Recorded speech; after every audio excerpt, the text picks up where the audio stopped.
está vindo pela primeira vez, ou ainda não me viu por aqui, porque eu andei um pouco sumido. Meu nome é Breno, sou trabalhador aqui da casa, e hoje a gente vai fazer a repetição de um estudo que ele está fresquinho. Esse estudo ele acabou de ser usado durante o carnaval. No carnaval agora, encontro de jovens espíritas aqui do Espírito Santo. É um evento onde todos os jovens, onde muitos jovens do Espírito Santo, mas também pessoas convidadas da Bahia, de São Paulo, do Rio, se reúnem e aí a gente passa 4 dias enfocando diversos estudos com um tema, né, sobre a base de um tema.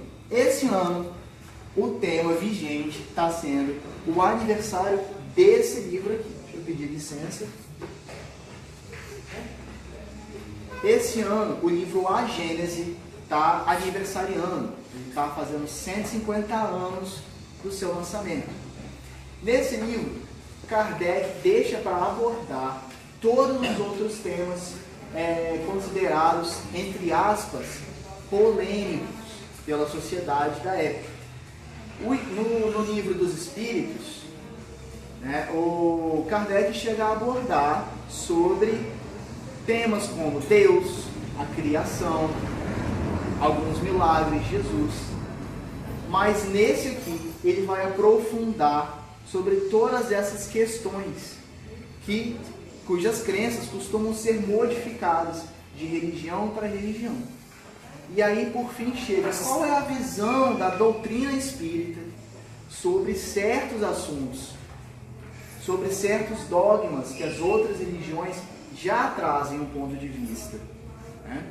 Então, como tema, um dos temas abordados, a gente teve vários estudos sobre reconexão com o Criador. Reconexão com o Criador. Por quê? Nós, enquanto espíritas, nós precisamos ter a ciência de que a nossa doutrina ela não é exclusivista. Em que sentido isso? Ao contrário de algumas outras religiões, no Espiritismo não existe a crença de que só o Espiritismo salva, entre aspas. Muito pelo contrário. O Espiritismo vem esclarecer que as religiões traçam diferentes caminhos, mas para o mesmo destino. Todas as religiões têm como papel principal a reconexão da criatura com o Criador. Então nós fizemos uma série de estudos com os jovens, tentando buscar o sentido dessa reconexão. Durante um dos almoços do encontro, eu tive a oportunidade de sentar com um jovem e ele realmente desabafou comigo no sentido: olha, Breno, antes de chegar aqui, de ter voltado aqui para o encontro, eu realmente estava me sentindo assim, distante de tudo. Como assim, jovem? Distante de Deus. Tem acontecido tanta coisa, tanto problema, que eu senti dificuldade de saber, de confiar que vai ficar tudo bem. E eu precisava dessa série de estudos, hoje eu percebo, né? E para a gente que é espírita, uma das principais características do espírita, que é fomentado por Allan Kardec, é a habilidade, né, a facilidade de questionar. O espírita, ele tem como característica o fato de questionar as informações. Então, a gente decidiu fazer aqui da mesma forma que nós fizemos com os jovens labanenses. Eles chegaram, sentaram em roda para esse estudo sobre reconexão com o Criador, né? E a gente abordou rapidamente qual era a visão de algumas religiões sobre Deus. É necessário relembrar que o cristianismo ele não se resume, né, no catolicismo, né, ou nas igrejas protestantes de denominações evangélicas. muitas pessoas acham que religiões como o Espiritismo não são cristãs. Mas nós somos cristãos. O que significa ser cristão? Ter como Jesus a figura central. E outras religiões também seguem esse padrão. A Umbanda, apesar dos orixás, que muito pelo contrário enriquecem ainda mais essa religião, a figura central, superior a todos eles, continua sendo Jesus. Uma religião típica do Amazonas, que se deu no encontro entre a Igreja Católica e alguns costumes indígenas da época, que é o Santo Daime, no Amazonas, né? Também tem como figura central Jesus. E são verdades que se repetem em várias religiões aqui do Ocidente. Se nós formos para religiões do outro lado do mundo, taoísmo, judaísmo, budismo, a figura central já não é mais Jesus, mas são outros profetas que também trouxeram o ensinamento e a mensagem do amor ao próximo, da conexão com o Pai, do amar Deus sobre todas as coisas, né? Então a gente vai percebendo, conforme se permite conhecer diferentes culturas, que a verdade ela chega até nós através de diferentes linguagens e que não deixa de ser uma só verdade. Existe um documentário dividido em episódios. Hoje em dia ele já está disponível na Netflix. O documentário é A História de Deus. Nesse documentário, que é apresentado por aquele ator famoso, o Morgan Freeman, né, que fez o papel de Deus naquele filme Todo-Poderoso, ele segue uma série de diálogos com xamãs, com sacerdotes, com monges, pessoas de várias religiões, inclusive hinduístas, sobre o que significa Deus e como Deus se revela para essas civilizações. Então, esse documentário ele consegue traçar uma linha de raciocínio sobre a evolução de Deus perante as épocas e como ele se manifesta em cada civilização. E no final, ele consegue traçar várias similaridades, várias coisas em comuns entre basicamente todas as religiões com as quais ele conversou. Tendo feito isso com os jovens, explanado sobre essas diferenças e essas similaridades entre Deus, a gente trouxe agora para o jovem questionar se o Deus que nós estudamos no Espiritismo equivale realmente ao que a gente acredita ou não. O quanto esse Deus se diferencia da crença que outras religiões trazem sobre Deus. Fazendo aí a gambiarra, né? Para não ficar comovido, né? Comovido, ela fica doendo. Senão, né? Começa a ficar assim, né? O tempo todo. Então vamos lá. A gente colocou o nome de quiz divino. Achei interessante essa imagem que a gente escolheu. Aí a gente vê ali Deus olhando com aquele olharzinho assim apaixonado, né? Para Jesus. E Jesus, ele está do lado ali do nosso planeta.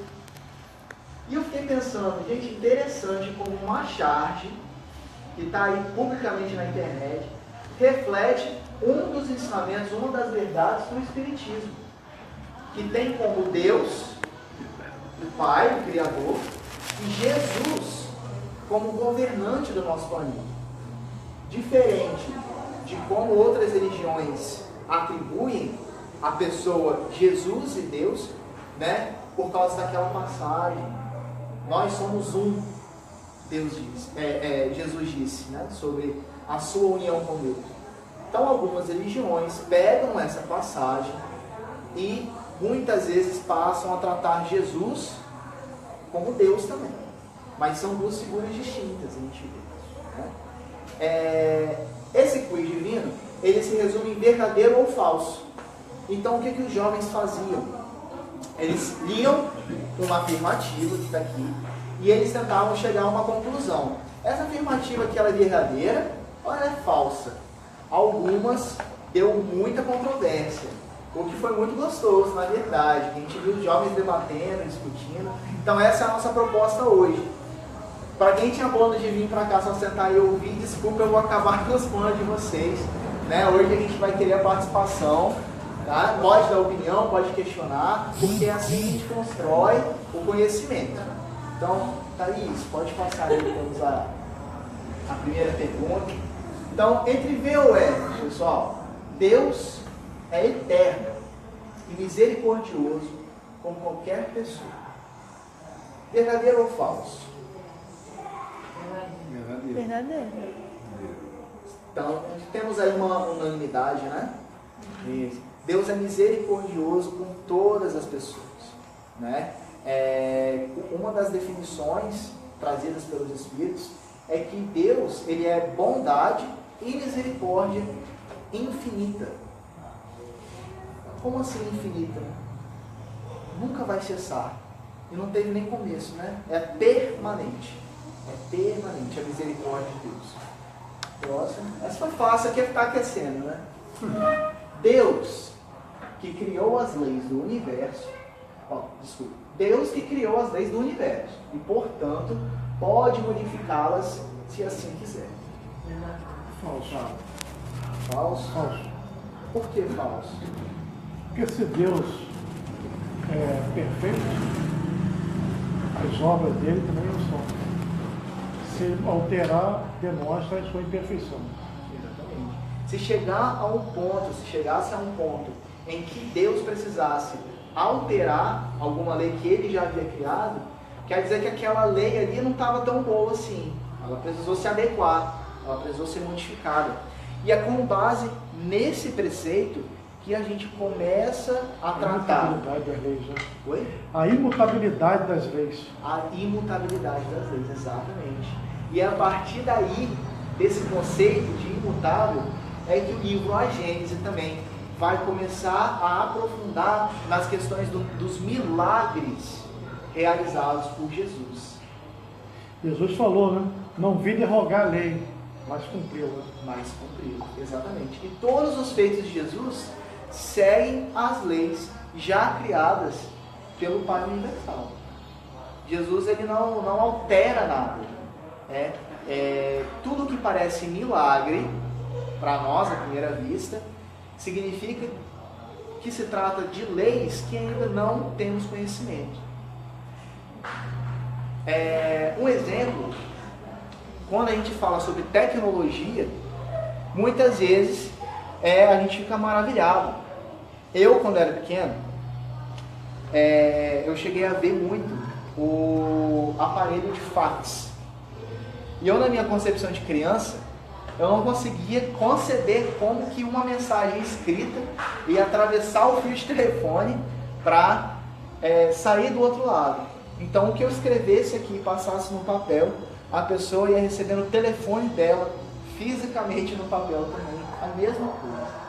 E eu ficava sem conseguir entender. Então, aquilo para mim, se eu não tenho conhecimento, se eu nunca vi, se eu quisesse, eu podia considerar um milagre. Porque não fazia sentido, não tinha explicação. A mesma coisa, se a gente chegasse há 30 anos atrás, para os nossos avós, para os nossos pais, e falasse assim: pai, a gente vai ter no futuro um aparelhinho assim, ó, que vai caber na palma da nossa mão. E aí, através desse aparelhinho, eu vou poder ver o rosto de uma pessoa ao vivo que está lá no Japão. E vai ser praticamente de graça fazer isso. Tá doido, meu filho? Você está viajando? O que você está bebendo?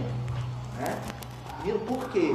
Aí eram coisas desconhecidas, maravilhadas.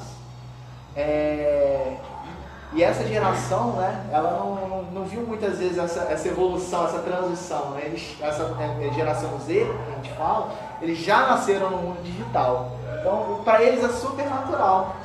Né? Eu vi um vídeo uma vez, o pai pegou um disquete, mexendo nas coisas dele, né? Antigas de casa, ele achou um disquete. E aí ele falou: nossa, é mesmo, olha só. Aí chamou a esposa, né? Você lembra, meu amor? Olha só, a gente salvava as coisas aqui, né? Hoje em dia, e o espaço que tinha de armazenamento no disquete, não dava nem para salvar uma música, né? 1.44. 1.44, às vezes cabia assim, 5, 6 documentos no Word, tava lotado o disquete, né? Aí o filhinho chegou. Nossa, pai, que irado! Você pegou o ícone de salvar e imprimiu na impressora 3D? Quer dizer a diferença de visão, né? Porque eles conhecem aquele símbolozinho como ícone, eles clicam para salvar o documento, salvar o trabalho deles. E aí, você imprimiu numa impressora 3D, então, né? Para a gente ver a diferença de percepção. E na nossa época, se a gente falasse, nossa, existe uma impressora que ela vai imprimir o formato certinho aqui, ó, de um celular, de um livro. Imagina, um livro saindo da impressora. Que isso, Breno? Hoje não. E hoje em dia acontece também. Então, esse é a característica dos milagres. Imagina naquela época em que Jesus veio, né, para curar os cegos, devolver a visão aos cegos, curar leprosos. E hoje, com o conhecimento espírita, todo abordado nesse livro, por Kardec, com o auxílio dos amigos espirituais, nós sabemos que tudo era a questão da manipulação de fluidos, de energia. Nas casas espíritas, nós já estamos muito familiarizados com o conceito de passe. O que é o passe? É a energia, a doação de energia através de imposição de mãos. Se nós, no nosso estágio espiritual, que não é tão avançado, digamos de passagem, conseguimos fazer isso, imagina Jesus em sua magnitude. Ele podia, através dos fluidos, manipular as células do nosso organismo. Tudo dentro da lei divina. Tudo dentro da lei que já existia. Então, quando a gente para falar de milagres, a gente abre um parênteses enorme. Milagres, na música tema do encontro, né, antes do sol, tem um verso que fala: tudo e nada é milagre na obra da criação. Então é milagre por causa do maravilhoso, mas ao mesmo tempo não é milagre, porque tudo segue conforme as leis já criadas por Deus.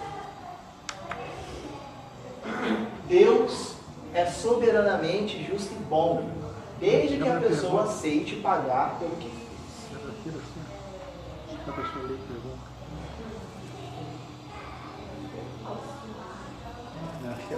Desde que? Não existe desde que. Desde que? Não existe. Ele é justo e bom e independente, né? Isso aí contradiz a primeira pergunta. Você contradiz a primeira pergunta. Desde que? Primeira afirmativa, né? Desde que acabou com a parada. Acabou com a parada, né? Ela oferece oportunidade para a pessoa reparar os erros. Não, independente se ela não, discorda, independente se ela aceita pagar pelo que fez, ele continua justo e bom. É verdade, não tem um desde aqui, né? Não, desde que ela quem pegou. Não, ele é justo e bom, ponto ali. Bom, não tem isso não. É, desde que acabou. Não, Tem condicionamento. Mas né? mesmo não tem. Não, Mesmo que a pessoa não se você tirar o desde que e botar que a pessoa fez pagar, também não funciona. Não depende, ele é justo e bom, É independente ponto de ali no qualquer justo e coisa. bom, ponto final. Independente de qualquer coisa. É, a vírgula ali é uma post que colocou que não existe. Deus, assim como Jesus também, ele não vai impor condições para que a gente seja digno da sua misericórdia. Nós já nascemos dignos, né? E a gente tenta trabalhar esse conceito nas rodas de debates sociais, nas rodas em que a gente procura promover o empoderamento da pessoa. Quando nós nos deparamos com mulheres que passam por relações de abuso, por pais que se submetem em relações de abuso, em relações aos seus filhos ou vice-versa, a gente tenta trabalhar esse conceito. Não, você já merece o amor. Você não precisa se portar de tal forma. Você já é digno. Você nasceu digno do amor de Deus. Então esse é o conceito que a gente tenta trabalhar. Né? O desde que denunciou aí.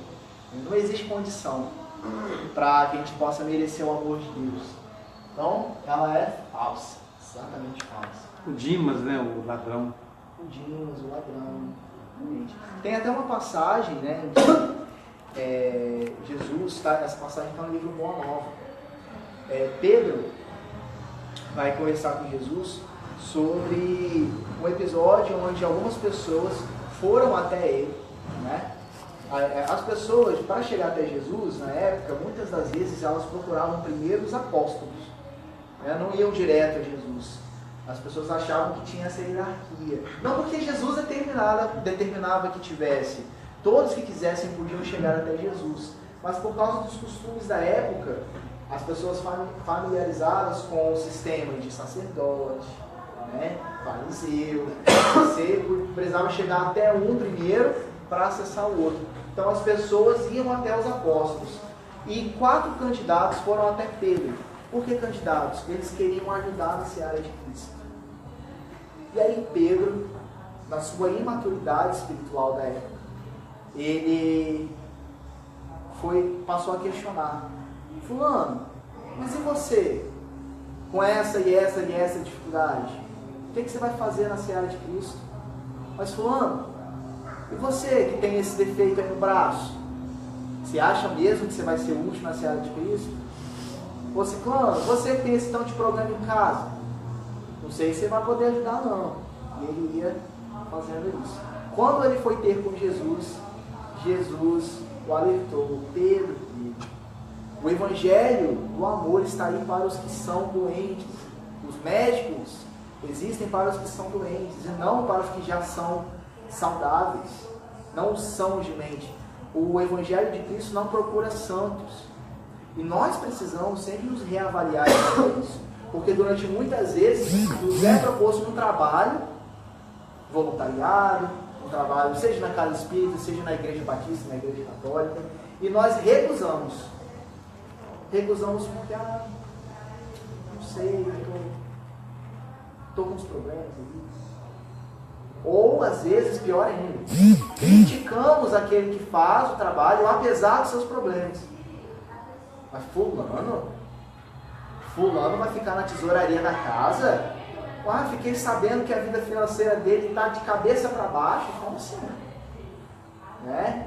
E às vezes é o trabalho do bem que unicamente segura ele nos outros problemas. A pessoa só não sucumbe por causa do trabalho que ele pode exercer no bem. Então é isso que Jesus vem falar. A próxima pergunta já está até aqui, né? Tá. Ninguém ou nada é mais poderoso que Deus. Se não seria Deus. Se mais poderoso que Deus, essa pessoa seria Deus. Aí esse outro mais poderoso ele seria Deus, afinal de contas. Né? Esse é o conceito de onipotência que o livro dos Espíritos traz. O que é onipotente? Ele é o poder supremo. E olha só que missão de unidade que nós temos diretamente do Criador. Deus, sendo potência suprema, nos dá o livre-arbítrio. E por causa do livre-arbítrio, nós decidimos a nossa vida. Deus não a escreve e entrega um roteiro para a gente seguir. Temos os nossos obstáculos, temos os nossos percalços, temos o nosso destino correto de evolução. Isso é certo. Nossa evolução é certa. A lei de progresso é inquestionável. Mas quanto tempo eu vou levar, aí é comigo. Se eu vou levar 10 encarnações para aprender uma virtude, ou se eu vou levar 2 encarnações para aprender uma virtude, aí já são minhas escolhas. É o poder que Deus me concede. O livre-arbítrio. Próximo. Olha só. Deus nos ama de modo igual, mas possui escolhidos para realizar as suas obras aqui na terra. Verdadeiro e falso. Verdadeiro e falso. A primeira afirmativa é verdadeiro. tá. Não, mas aí é como um todo, é como um todo. É falso. É falso.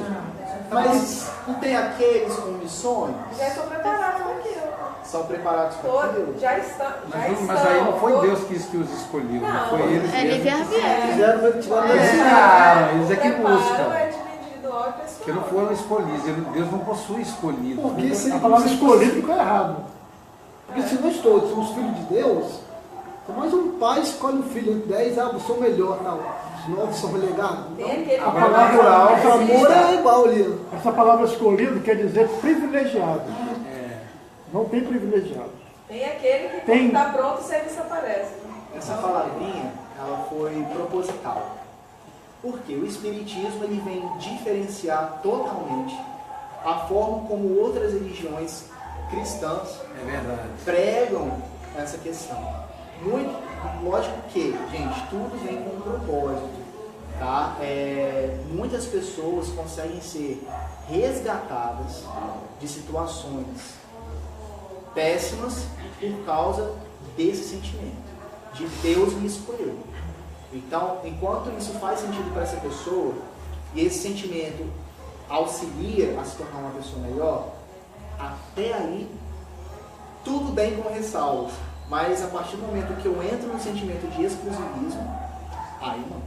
E é isso que o Espiritismo vem derrubar. Não existem escolhidos a dedo na seara de Cristo. Todos nós temos capacidade de desempenhar o trabalho de Deus.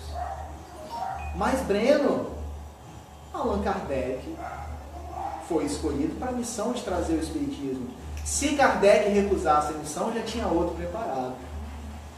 E se esse segundo também falhasse, já havia outro. No plano espiritual existe plano A, B e C, até Z, se precisar. O próprio Chico Xavier, quando Emmanuel, em seu momento, trouxe a Chico a missão de que ele teria que escrever e psicografar e todos os sacrifícios que ele precisaria fazer. Naquele momento, Chico tinha uma escolha. Chico tinha uma escolha. Chico podia ter dito não a Emmanuel. Emmanuel, olha só, minha família já é necessitada, eu já tenho uma doença aqui no olho, lá em casa todo mundo sobrevive só com o meu pagamento, com o meu trabalho, olha só, eu acho que eu vou passar essa. Chico podia fazer. Livre-arbítrio, lembra do poder que Deus nos concede? Mas se Chico o fizesse, já tinha outro. Outro já estava sendo preparado também. Reza a lenda que esse outro era o Divaldo, né? Nós sabemos até então. Né? Mas sempre há um substituto. Pode passar.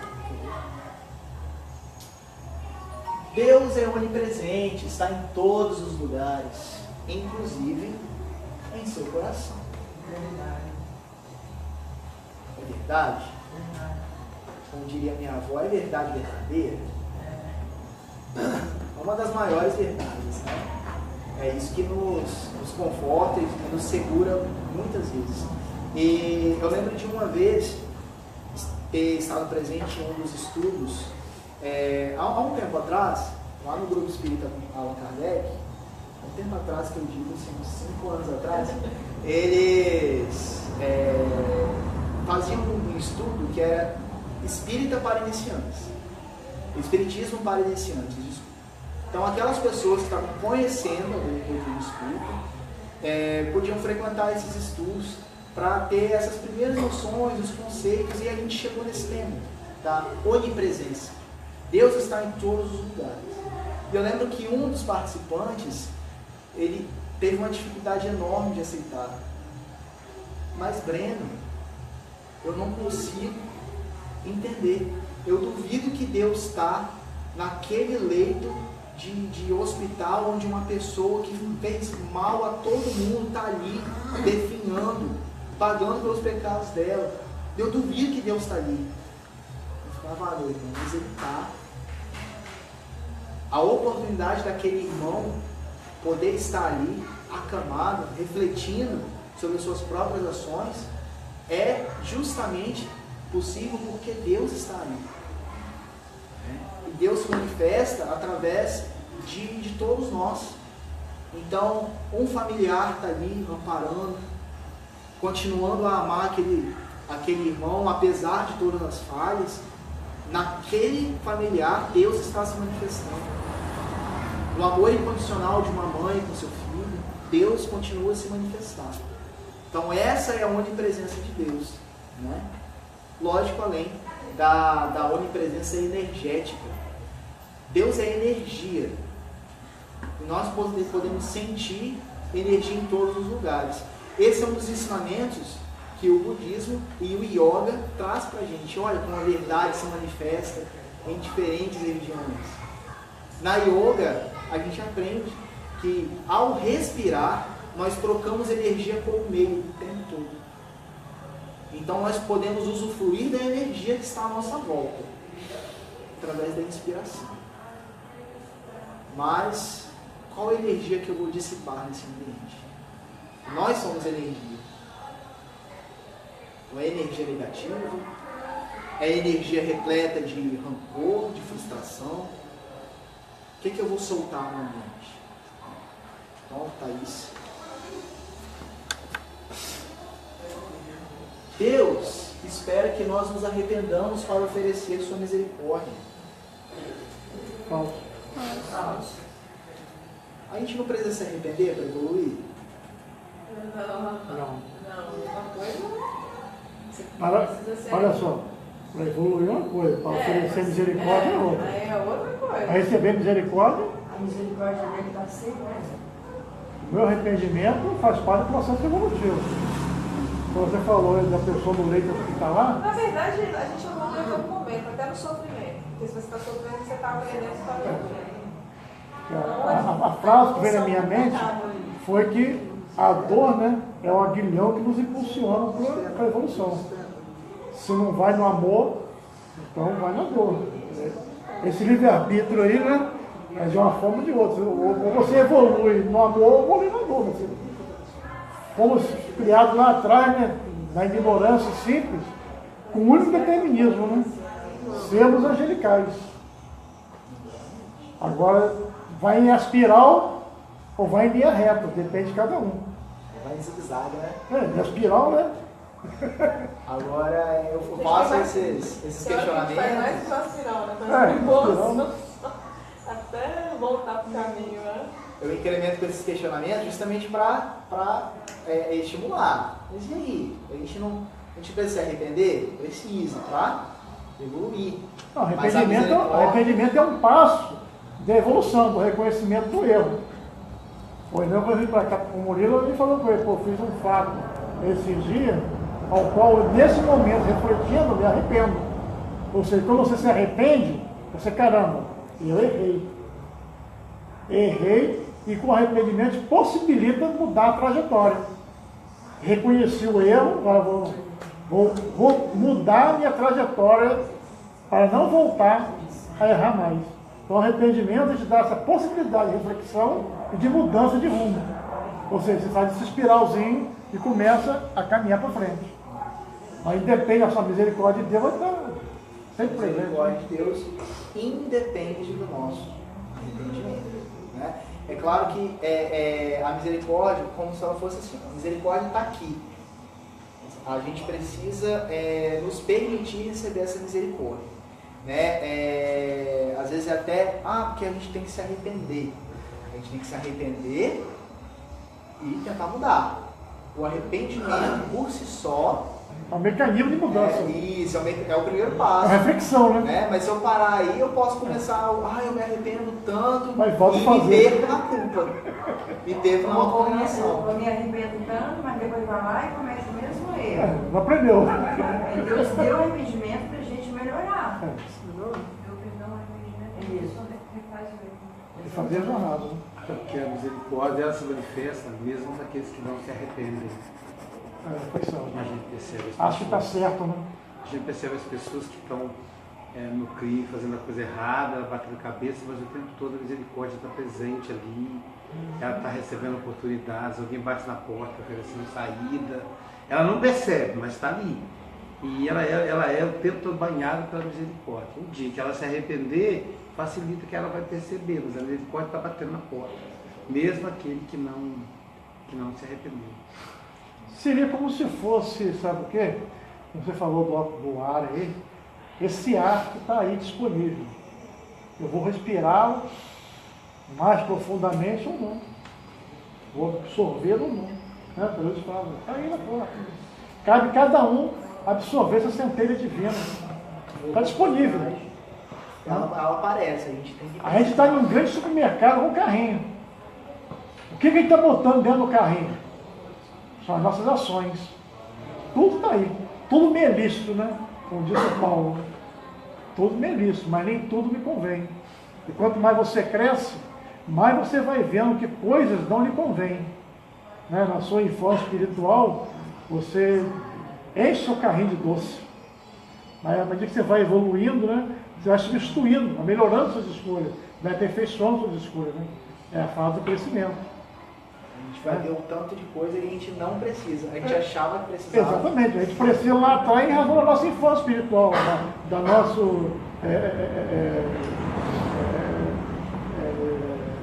da nossa inferioridade, né?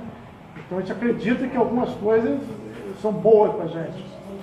Mas a vida vai nos mostrando, né? As experiências que aquilo não é tão bom. Vem o arrependimento, você quer melhorar, você acha que aquela experiência foi negativa, você não quer passar por ela de novo. Então é a questão da dor, né? Que nos proporciona sempre um empurrãozinho, né? Às vezes para frente. Né? A maioria das pessoas que vem a casa espírita, quando se faz pesquisa, né? A massa absoluta vem pela dor. Poucos vêm pelo amor, pela livre e espontânea vontade. É a dor que bate na porta ali, a pessoa fica coada, aí busca um refúgio, né, nas casas espíritas, nas casas de Deus. Até entre nós que somos espíritas, né, às vezes por questões, por percalços da vida, a gente acaba dando uma afastada das atividades, das reuniões. Aperta a coisinha. Mas aí o que faz a gente voltar mesmo é muitas vezes, nossa, agora eu preciso de um combustível aqui, né? Agora eu preciso me refazer, já está doendo demais. Botar uma aditivada, né? De botar uma aditivada, exatamente, para a gente poder revitalizar. Pode passar. Deus é onisciente, o que significa que Ele já sabe sobre cada decisão que você irá tomar na vida. Verdadeiro. Falso. É falso. Já sabe, né? Exatamente. Eu acho que é verdadeiro. Não, eu acho que que é falso. não, acho que Ele dá a opção, eu mas vou ele dizer sabe. que é falso, porque tem a questão do livre-arbítrio. Eu vou na falsa. Falso. Eu vou na falsa. Tem a pegadinha aí. Vou na verdadeira, ele é onisciente, o que significa que ele já sabe. É a sua decisão. Já sabe, ele é Ele onisciente. dá o Não, livre-arbítrio. Eu acho que ele Mas sabe, eu acho não. que Não, ele sabe. tudo bem, mas você tem o livre-arbítrio, sim ou Sim. não. Mas ele já sabe, Ele já sabe a o que sua vai decisão. decidir. Se você vai querer pro lado bom ou pro lado mal. Ele já Você sabe. tem o livre-arbítrio, mas ele sabe a sua Ele já decisão. sabe a sua Ele vai decisão. deixar a gente livre, mas que ele É, sabe. você dá o ele sabe. livre-arbítrio pra você escolher o caminho. Não, Mas ele já eu- sabe pra onde eu- que você vai. Eu concordo. Eu vou ficar com a mocinha aqui, eu vou ficar no falso. Sei. Eu tenho que me convencer, eu vou. É verdadeiro. Eu, pra mim, isso é verdadeiro. Eu até entendo. Porque ele nos conhece tanto, né, que ele já teria conhecimento que sabe se vai acertar ou não. Eu acredito que ele sabe. É como você pegar a criança de infância, na primeira série, resolve a equação de segundo grau. Você coloca uma pilha de bombom e aí você já sabe o que ela vai fazer quando ela olhar os bombons. É, Ele tem o mas... livre-arbítrio. Vamos ouvir, eu vou ficar no falso para te dar. Essa é uma questão Vou ficar no foco para dar que polêmica. deu muita polêmica entre os jovens lá também no estudo. Eles ficaram assim, não, mas espera aí, agora deu bug no cérebro, né? Eles falam disso. É uma pergunta muito capciosa. Pô, essa é bem capciosa. Deus, Ele conhece nosso interior. Aí a gente vai chegar à diferença do livre-arbítrio. Deus nos conhece no interior. Então Ele muito sabe ao que a gente está inclinado, né? As possibilidades que nos cabem, né? Me deparo com tal obstáculo na vida. Eu mudo de curso na faculdade ou não, por exemplo. Muitos jovens têm essa questão, então a gente citou esse exemplo lá. Muda de curso ou não? Então Deus sabe, vamos dar curso tal, essa escolha vai me dar tais e tais consequências. E aí, entre essas consequências, Deus que conhece o meu interior, Ele sabe para onde eu vou pender. Mas, por que o conhecimento de Deus sobre as nossas escolhas não tira o nosso livre-arbítrio? Porque Deus sabe da nossa decisão, mas Deus nunca decide por nós. Deus nunca decide por nós. O livre-arbítrio ainda é nosso, embora Ele já saiba da nossa decisão. Então, olha só, mas isso é louco da gente pensar mesmo. Questão filosófica muito intensa. Então, assim, nós já temos a nossa predestinação, a nossa missão. Quanto tempo a gente vai demorar nela ou não, cabe a nós. Cabe ao nosso livre-arbítrio. Isso aí você pode fazer com cálculo matemático. A partir do perfil psicológico, a gente é previsível. Então, o nosso livre-arbítrio, ele é uma liberdade para nós, mas para quem está acima de nós, não é liberdade, é mais ou menos previsto. É como você soltar um cachorrinho e colocar em um lugar, um osso, no outro lugar você põe outra coisa, mas você já sabe que ele vai pegar o caminho do osso. É cálculo a partir da nossa subjetividade, da nossa infância, do nosso histórico de vida, do pensamento, do nosso próprio guia espiritual. Ele sabe o que a gente vai decidir. Ele dá um toque e fica esperando a bobagem que a gente vai cometer, porque Ele nos conhece. Então, como conhece a nossa intimidade, então assim, vamos supor, o Walter gosta muito de dirigir. Então, ele, da viagem para tal lugar, ele vai dirigindo, ele não vai pegar o ônibus. Né? Então, vamos ter que fazer alguma coisa aí para pegar o ônibus, se ele tiver que de ônibus, porque a tendência é de dirigir. Então já é previsto que ele vai dirigir. E aí Deus, na sua infinita sabedoria, Ele consegue perceber isso, né? E calcular. Então ele tem a noção concreta do que a gente vai fazer. Mesmo assim, somos nós que tomamos a decisão ainda. Não interfere, né? Não interfere. É estranho, fica parecendo que a gente é um robô, mas não é. A gente está sempre escolhendo. Só que são escolhas previstas por quem está acima. Como o Walter disse, é como uma criança. Uma criança que está engatinhando, está aprendendo a andar. O pai, mas a mãe já sabe o que ela vai fazer. E sabe por que Deus já sabe? As escolhas que nós temos para fazer nessa existência, milhares e milhares de espíritos já fizeram. Em outros mundos, em outras épocas. Então, Deus, Ele conhece todos esses espíritos, assim como conhece a nós. Para Deus, são escolhas previstas. É assim que...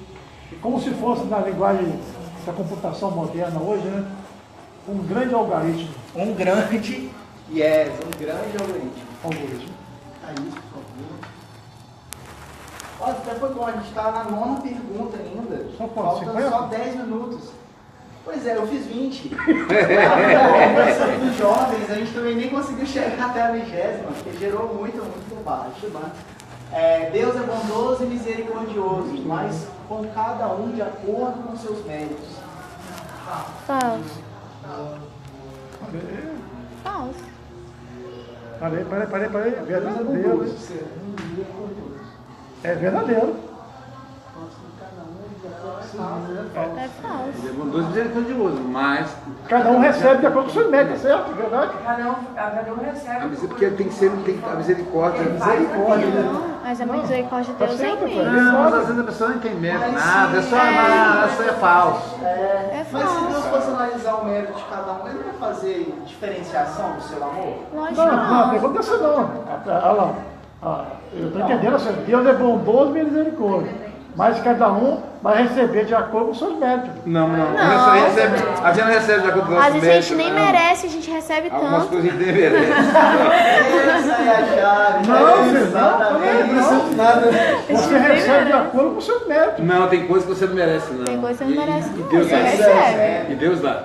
Então, A gente quando vai a muito gente além. ruim é Deus que está dando da gente? Deus não está dando. Tem vezes que eu recebo alguma coisa, essa aí eu não mereci, não, essa aí veio misericórdia. Deus levou a colher. Tem que botar a colherzinha de chá e bota com pá. Pois é. Mais uma vez, Fechou o olho assim, né? Aí? Fecha a pá é bom. a pessoa, às vezes, ela faz tanta coisa ruim que ela vai plantar, vai colher coisas ruins. Não. Mas ainda assim tem a misericórdia. Não foi Deus que deu. Mas ele tem Não, dá o misericórdia, dá entendimento que eu misericórdia, estou tendo ali dá bondade. é que as coisas que eu obtenho, positivo ou negativo, de acordo com meus méritos. Esses méritos, eles são tão aliviados. São muito aliviados. A gente na nossa percepção terrestre, a gente não tem noção. Os nossos débitos são muito aliviados. Eu acho que eu fui na palestra do Haroldo que eu Mas escutei. quando Aqui, você ó, tô começa a entendendo. ter noção, é igual o Luiz, quando você começa a ter noção, tem coisas que você recebe que você fala, realmente eu não Inclusive mereci. a gente mesmo fica chateado, a gente fala assim, desgraçado, ele não merecia isso, né? Como é que ele teve, né? Porque nós não somos, nossa bondade, nós não somos misericordiosos igual Deus. Ele apronta, ele sempre se dá bem. Mas está vendo só para doar, Talvez né? no meu acidente, eu poderia ter desencarnado. Mas por uma misericórdia de Deus, eu perdi uma perna. Então, lá Exatamente. Aí se fala assim, não, ele mereceu, não, foi misericórdia mesmo. A parte de Deus fez. É porque na misericórdia, o Pai Celestial, como ele faz uma projeção, então ele fala assim, se eu deixar ele com uma perna, uma só, ele vai produzir pra caramba. Então ele dá um crédito, que é a misericórdia. Querendo ou não é, porque ele não merece. Não, esse desgraçado aqui tinha que decepar as duas. Mas vamos decepar só uma. Porque com a outra ele pode recuperar. Porque ele tem atrás. Ele não tira nada, né? Mas ele só dá. Isso. Faz o que você quer agora. E nossos créditos vão se acumulando assim como os débitos, né? E de uma maneira muito mais grandiosa. Porque um ato de amor cobre uma multidão de pecados, né? Esse é o ensinamento trazido aí também pelos Espíritos. E essa questão de que a gente, de acordo com os médicos, é perigoso, que a gente entra num processo de culpa. Eu cresci, né? A partir desse princípio aí, minha avó dizia para mim, lembre-se, né? Tudo que você plantar, você vai colher. Então toda vez que eu fazia alguma coisa errada, eu dizia, oh meu Deus do céu, eu vou ter que pagar essa. Eita, mais uma Então, pergunta. é uma coisa bancária, assim, é meio perigosa para bater. Agora, essa já é a próxima, né? Essa é fácil. Deus considera as conquistas dos pais para abençoar ou não seus filhos, até por 2000 gerações. Nossa, isso aí. Com certeza. Isso é no Antigo Testamento, né? Falsa. Essa eu tirei da Torá. No Antigo Testamento. Né? O Antigo Testamento, né? Porque nós, como Deus é justiça, eu não posso pagar pelos erros de outros espíritos, né? Então, há 2000 gerações, imagina só, gente, é muito raça de filho para alcançar 2000 gerações, né? Então, próximo aí é isso. Deus já perdoou até os pecados que você ainda não perdoou. Verdadeiro. Isso tem gravado. Esse aí já, né? Já debatemos sobre a misericórdia e como Deus conhece as nossas escolhas, conhece o nosso interior, já sabe a nossa propensão de queda. Então, nossa, estou colocando esse menino ali naquela situação, ele tem chance de cair de novo, assim como ele caiu nas últimas 4 encarnações. Mas ele tem mais uma chance. E apesar dele cair de novo, ele já está perdoado, ele já terá uma nova chance. Infinitamente. Infinitamente. Essa é a misericórdia. Às vezes a pessoa vai, mas não tem limite, uma hora não tem que parar, não tem que parar. Isso é ao mesmo tempo assustador, né? Mas é extraordinário, porque a gente fica assim, mas a pessoa vai continuar aprontando, vai continuar aprontando. Mas até quando? Até ela aprender, até despertar. Simples assim. Se não for nesse mundo, vai em outro. O outro vai embora. Exatamente, tem um esquema da pro outro. Mas que você vai no seu tempo, que ele respeita o tempo da gente. Talvez a nossa maior dificuldade em falar do débito, crédito, do mérito, do demérito, é que a gente não respeita o tempo do outro. Então assim, a Marcele tem que ter a mesma velocidade que eu tenho. Se eu faço o bem, ela tem que fazer o bem. Se ela não fazer o bem, ela tem que se dar mal. Porque senão, qual o estímulo que eu vou ter para continuar fazendo o meu bem? Então eu estou comparando com ela, estou querendo trazê-la para a minha velocidade. Como Deus respeita o tempo de cada um, porque o tempo dele é diferente, então a série vai lá enrolando, embarrigando, deixa ela, tranquilamente. Até porque para nossa percepção de tempo, né? Mas Breno, o espírito pode ficar lá 700 anos cometendo o mesmo erro? Pode. Na percepção de tempo de Deus, o que são 700 anos na eternidade? Às vezes para Deus é um intervalo assim. Ah, então já acertou, meu filho. Para a gente é 700 anos, né? Para os espíritos nas esferas superiores. Ah, então, que bom que você já voltou para casa, né?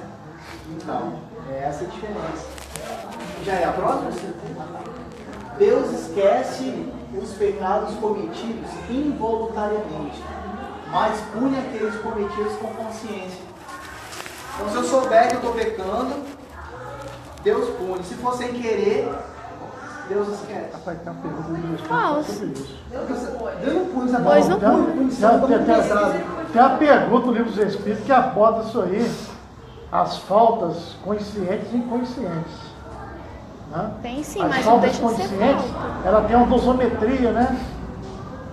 Entre aspas, vamos botar aqui de gravidade, né? Elas são mais graves do que as inconscientes. Só estranho aí. Digamos assim, o culposo e o doloso. Hã? Não, Posso- só inconsciente nem falta. Por exemplo, o tempo dos homens das cavernas. né? Isso. Ele matou um pra comer, o canibal, que ele nem sabe. Isso, esse exemplo é que se dá. Ele é bonito, O silvícola hoje, o silvícola que Não mata, tem conhecimento. Tiver conhecimento, ele é inconsciente em razão da sua imperfeição. Aquilo para ele é normal. Agora, Mas se eu fizer a mesma ação, Mas ele vai punir, né? Mas ele nunca é. não é punir. Não entra como débito para o espírito. Simples e ignorante. Nós somos simples e ignorantes. Não, eu acho que para o espírito aquilo não é débito. Eu acho que é falso Não a entra questão como- da palavra punir aí. Não entra como débito para o espírito. Combina com Deus. Absolutamente falsa. Primeiro, porque nós nascemos simples e ignorantes. Tanto punir, Porque não tem conhecimento. Mas a partir do momento que você começa a adquirir o conhecimento, Não, você aí resgata, mas Deus vai não punir. te dar a oportunidade para resgatar. Não, você resgata com você mesmo, Deus não está nem aí para você. Ele quer que você evolua, tranquilo, você os crimes que você cometeu. Quando você comete o crime, você comete com você mesmo, não é para Deus, Você não. foi punido muito pesado. Porque ele já perdoa. Antes, na anterior, não falou que ele já O perdoou problema é com você, né? por antecedência? Então, a gente acha que não, mas assim, fazer essas perguntas, jogar essas frases assim, para os jovens, Não, são muitas capciosas, né? porque sobre coisas que assim, muitas vezes colocaram para eles a vida inteira. Né? E que eles ouvem dos avós, ouvem de pessoas de outras religiões. Não, são muitos dogmas de religiões aí, né? Muitos dogmas, exatamente. Então, veja como a gente traz, né, no nosso inconsciente esses dogmas, mesmo estando na doutrina espírita 5, 10 anos, como no nosso inconsciente está aquele princípio do pecado, ele ainda vigora, né? E a gente tenta adaptar, dizendo que quando a gente responde por um ato cometido, é Deus que está nos castigos punindo. Exatamente porque a gente adapta, como aí a gente está dizendo que Deus é a nossa consciência. E Ele não é a nossa consciência, Ele está além disso. Então, é exatamente o inconsciente judaico, né? Lá de trás a ainda, herança cultural. deve, paga, errou, vai ser punido, Deus Pai, Deus justo, que vai bater na mão da criança que erra, nem o professor pode fazer isso mais. Então aquela ideia ainda equivocada que é difícil, porque embora a gente esteja aprendendo diferente, o nosso inconsciente ainda está lá atrás ainda. Parar para meditar. E Cláudia, A próxima pergunta vai ter que ser a última pergunta. Passa junto rapidinho. Passa junto, só não vê o F E rápido. depois eu tenho só fazer um encerramento contando o que a gente fez com os jovens, né? Depois do quiz. E uma história rapidinho, só pra gente. Já é a próxima? Incolor. Água. O único intuito era de fazer os jovens rirem mesmo. Eles estão vendo isso na escola, na verdade que eles estão. Então, pessoal, depois que a gente alcançou, acho que a gente foi até entre os jovens também, né? O quiz, a gente passou por um momento onde os jovens, eles se encontravam na sala, uma caixa assim. E aí aquela brincadeira, né? Aquela peça. Abre uma caixa, tem outra. Abre a próxima caixa, tem outra. Até chegar numa caixinha assim. Aí dentro dessa caixinha tinha aquele cordão que se aperta e ele começa a piscar, a brilhar. Tem a gente vê de festa, de fantasia. E aí a gente levava os jovens para a seguinte reflexão. Todos nós temos a essência divina. O cordãozinho representava a essência divina que a gente traz, né, a nossa potencialidade. E a gente pedia para os jovens relacionar as caixas. Mas para chegar nessa essência divina, a gente teve que abrir diferentes caixas, né, uma seguida da outra. O que seriam essas caixas? As caixas seriam as ilusões, às quais a gente se prende. Muitas vezes a ilusão do dinheiro, a ilusão do poder, a ilusão da juventude eterna, do ego, e a lista segue. Apenas quando a gente vai conseguindo nos dispor dessas ilusões, nós conseguimos chegar mais perto da nossa essência, daquele cordãozinho.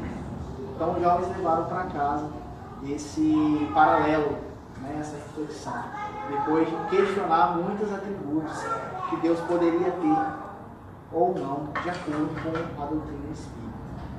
Então, aqui a gente resumiu em 1 hora, esse estudo durou 1h30 lá no encontro. Então, agradeço a todo mundo que participou, que tornou a dinâmica legal isso. É a participação de vocês, e ela só foi possível porque vocês se dispuseram, vocês se entregaram para que esse estudo, esse encontro nosso fosse tão rico hoje. Então, só tem a Valmia está dizendo aqui que estou te vendo, Breminho. A Ivana Santos, lá de Nova York, está assistindo, que ela gosta muito. Você para falar da tchau para os dois. E a Dalgisa, lá, está mandando abraço. Um abraço também, tia Valmer, a Dalgisa, chamada de Xissa, né?